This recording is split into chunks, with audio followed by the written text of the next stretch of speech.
Hey YouTubers, it's Charlie. So this is going to be my Jon Snow video that I've been talking about for a while. So what I'm going to do is I'm going to start at the end of season 4 with everything we know that's going on right now, and then just proceed through his logical progression. So this is going to be like the progression of Snow, winter is coming style.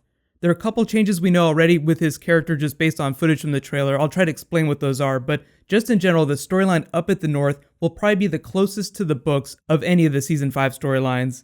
Oh, and also real quick reminder, the giveaway this week has been upgraded because the season 4 DVD is here, or Blu-ray. So I'm giving away a copy of the Blu-ray. All you have to do to enter is be a subscriber and leave a comment on this video. So I'll have more details at the end of the video. So here we go. Just careful for spoilers through season 4 on the show. Don't worry, I'll have an extra warning whenever we get to book stuff. So starting at the end of season 4, the last we see of him is cleaning up the mess of bodies from the siege of Castle Black. Jon and Samwell have been preaching White Walker craziness for a while. I don't think everyone believes them yet, but I do think that everyone up there is really superstitious, and it's just practical to burn the bodies. It's just an easy way to get rid of all that gore. Just better safe than sorry. Melisandre's up there now, and she's got that crazy, scary charisma. So even if she's not able to convince everyone of the threat of the White Walkers, I think they'll be so scared of her and Stannis that they'll do whatever she says. You also have to remember they have all those wildlings that they didn't kill that surrendered. They have to figure out what to do with them. Add to that the new group of wildlings that we saw in the trailer up at Hardhome. All this stuff can be found in book 5. If you haven't read the books, what happens is the story up at the wall kind of skips book 4. Cersei does have some POV thoughts about what goes on at the wall, but most of the story takes place during book 5. So just because Stannis defeated Mance Rayder's army doesn't mean that all their problems are over. You have to remember there's still a lot of people in leadership positions up in and around the wall, including wildlings, that have very different opinions about what they should be doing. Stannis is there, yes, he is the king, he has the army, but that doesn't mean that everybody's going to be on the same page. What does that mean for Jon Snow? Mostly, it means he's going to get dumped on. He's going to have the job of trying to bring everyone together. I mean, that's Stannis' goal too, ultimately, but I think he has bigger concerns on the brain. Like, he's trying to think more about what's going on in all of Westeros, not just up at the wall. Let's just take a look at the leadership up there right now. So you have Stannis and Melisandre. Then inside the Night's Watch, there's Alliser Thorne, Yenno Slint. I don't think that Bowen Marsh is going to be in book 5. I haven't seen him on the cast list. He might be back. Then inside the Wildlings, there's Mance Rayder and Tormund Giantsbane. They're both captives, so they're not quite as big of a threat. Rattleshirt is back too, but based on this clip in the trailer, it's hard to tell whether or not he's part of Mance's captured army or if he's up at Hardhome. Then there's this new character, Loboda, who definitely looks like he's part of the Hardhome group. As much as the wildlings have been defeated, they're still a big problem for the Night's Watch, which is going to be one of the big problems Jon Snow is going to have to solve before they can start worrying about the White Walkers and the Boltons in the south. Don't forget, the Boltons are marching on Winterfell, so they're going to be holed up there. Just to get into a little bit about, where Jon Snow's character might be headed, think a little bit about what's happening with Daenerys' character. I think the show, regardless of what's going on in each of the characters' heads, the show is pushing for a certain symmetry between those two. Certain like fire and ice, quote unquote. That doesn't imply endgame for the series or A Song of Ice and Fire or anything like that. It's just like a very TV narrative type thing where the direction of one character mirrors the direction of another character. So it's like, as a villain rises, so does a hero, or two heroes rise, or two family members. So the same type of big beats will be happening for a lot of the characters, even if the specific circumstances that they're in are very different.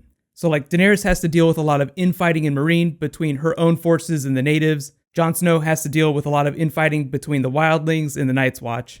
Just to reiterate though, both Jon Snow and Daenerys have very different motivations, very different things driving them. I like to think of those two characters, Jon Snow and Daenerys, as like accidental leaders. Neither one ever really intended to be a leader, but they were thrown into that situation and just made the best of it. That's really where I think the similarity ends. I mean, they both have made very different choices for very different reasons. When the season starts, really what you want to focus on is how Jon Snow's new, leadership activities change his relationships with the other big characters. Like, how does it change his dynamic with Stannis, the other senior members of the Night's Watch, his relationship with Melisandre, and the creepy plans that it looks like she might have for him? I'm definitely expecting some Gendry-type moments with Melisandre. And then you have to remember Jon's relationship with his family and with Winterfell. I'm kind of curious to see if they change the opening title sequence, if Winterfell is still burning.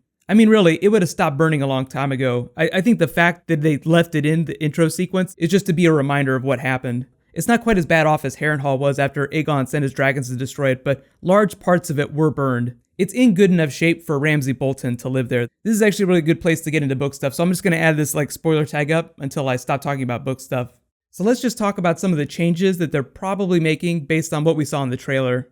at least to Jon Snow's character. So first off, it looks like he's going to get Cotter Pike's story. They're sending him to Hardhome to deal with the crazy wildlings. There's a whole crazy history of Hardhome that sounds a lot like what happened at Jamestown in real life. That was an early American colony where everyone mysteriously died or disappeared or were killed off by locals. And they found evidence of cannibalism recently. So it started out as this really promising American colony, and it just devolved into absolute chaos. That's pretty much what happened to ancient Hardhome in the books. But because it's Game of Thrones, it invokes a lot of supernatural and mystical elements. The town ended up being labeled as haunted, and wildlings never went there again. Until now. It's amazing what you'll do when you have an army of White Walkers marching on you. I'll totally have to do like a separate Hardhome video at some point, just because the history of that place is so cool. But if Jon is able to win over the wildlings there and bring them back, it would definitely win him a lot more support from Stannis. It's just an easy way to cement his leadership the same way he does in the books. As it is, I really don't think Stannis respects anyone who's a bastard, even if they're the supposed bastard of Ned Stark.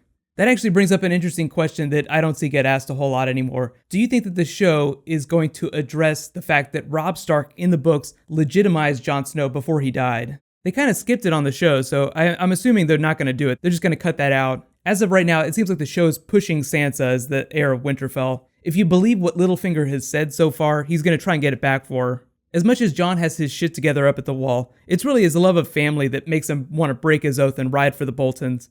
We already know that the show cut out the Jane Poole character and replaced her with like the stand-in Miranda. She's going to be back in season 5, so they might also weave in the fake Arya plot with her. And when you look at this map here, it seems like Stannis is mapping Bolton troop locations, so it seems like they are doing that part of the book. Like, Stannis will ride on Winterfell. They'll probably just swap a few of the minor characters.